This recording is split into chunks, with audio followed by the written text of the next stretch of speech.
નમસ્કાર, તમે જોઈ રહ્યા છો મારો વાત ન્યૂઝ। ધાનેરા એસઆઈઆરમાં નોંધાયેલા મુસ્લિમ મતદારોના નામ કમી કરવાના કાવતરાના વિરુદ્ધમાં આવેદનપત્ર આપવામાં આવ્યું। ધાનેરા નગરપાલિકા વિસ્તારના મુસ્લિમ સમાજના રિટાયર્ડ શિક્ષક, સરકારી કર્મચારી, પેન્શન ધારકો, ખેડૂતો સહિત અન્ય નામો કમી કરી દેવા ફોર્મ નંબર 7નો ગેરઉપયોગ કરવાનું સામે આવ્યું છે, જેમાં અનેક વોટરના નામ કમી કરવા માટે ચૂંટણી શાખામાં અમુક ત્રાહિત વ્યક્તિઓએ ફોર્મ નંબર 7 દ્વારા વાંધા અરજી આપેલ છે।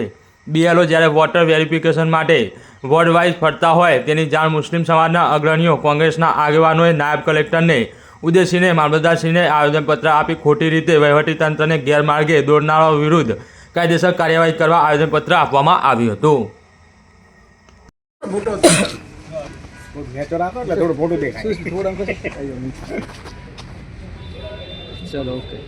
એસઆઈઆર મુદ્દે અનેક લોકો રજૂઆતો કરવા પહોંચ્યા છે, શું કહેશો? આગળની રણનીતિ અમારા દેશના પાર્લામેન્ટના નેતા રાહુલ ગાંધીજી વોટ ચોરીની વાત કરે છે। આ વોટ ચોરી કરવાનું એક માધ્યમ છે।